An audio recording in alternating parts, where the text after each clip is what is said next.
আসসালামু আলাইকুম। স্পোর্ট গুঞ্জনে আপনাকে স্বাগতম। খুলনার হার আসলে খুবই দুঃখজনক একটি হার। হয়তোবা ফাইনাল ম্যাচও এত জমজমাট হবে না যতটা জমজমাট হয়েছে খুলনা এবং চট্টগ্রামের ম্যাচ। তো আমি যেটা বলতে চাই, খুলনার হারের মেন কিছু কারণ আছে এখানে। কিছু কারণের মধ্যে সবার প্রথমে আসবে আসলে মেহেদী হাসান মিরাজের ক্যাপ্টেন্সির ব্যর্থতা।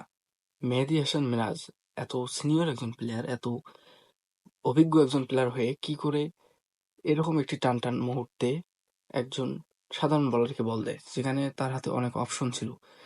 জেসন হোল্ডারকে দিলেও হয়তো সে অভিজ্ঞ বল করে ম্যাচকে জিতিয়ে দিতে পারত। যদিও লাস্ট ওভারে 15 রান লেগেছিল। 15 রান যে খুব বেশি তা কিন্তু না, কিন্তু ব্যাটিং এর দিক থেকে যদি দেখেন তাহলে আসলে খুলনা টাইগার্সের সেরকম ব্যাটিং ছিল না। সুতরাং মেহেদী হাসান মিরাজ যদি একটু বুঝে শুনে বলটা জেসন হোল্ডারকে দিত তাহলে হয়তো আজকে খুলনা জয় পেত। আরেকটি বিষয় হলো আসলে আজকে খুলনা হারে নেই, দ্বিতীয়বারের মতো রংপুর হেরেছে।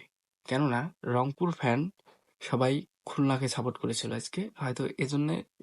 অন্য দিক থেকে ভাবতে গেলে খুলনার হার, সরি আমি একটু দুষ্টামি করতেছিলাম, সেটা হলো যে খুলনা হারার অন্যতম কারণ হলো যে এই ব্যাটিং লাইনটা প্রথম দিকে একদম বাজে হয়েছিল। মেহেদী হাসান মিরাজ সবকিছুতে আগে আসতেছিল, কি জন্য আমি আসলে জানি না। খেলা আসলে নিজের একার না, খেলাটা খেলতে হয় টিম দিয়ে, একজন ক্যাপ্টেনের দায়িত্ব সবাইকে দিয়ে খেলানো। সুতরাং মেহেদী হাসান মিরাজের ব্যাটিং এর ব্যর্থতা প্রথম দিকে কাদের নামাচ্ছে না নামাচ্ছে, শেষে যদিও সুন্দরভাবে ছিল জাসন হোল্ডার এবং সবাই ভালো খেলতেছিল। শেষের ওই দিক সবাই, মাহিদুল হাসান অঙ্কন সেও ভালো খেলতেছিল, রানটা তো তারাই এনেছে।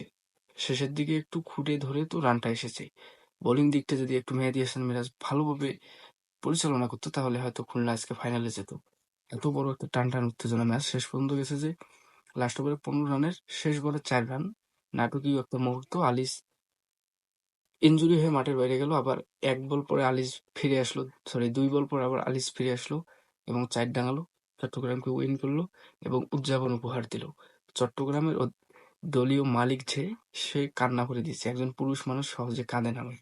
যদিও চট্টগ্রামের ম্যাচটা অনেক আগেই বের হয়ে গিয়েছিল, যখন তাদের 2টি উইকেট তখনই তাদের ম্যাচটা বের হয়ে গিয়েছিল। যাওয়ার পরে এরকম একটি চাপ ক্রিয়েট হবে আসলে কখনো ভাবে নাই আসলে চট্টগ্রামের মেন্টরে যারা যারা আছে।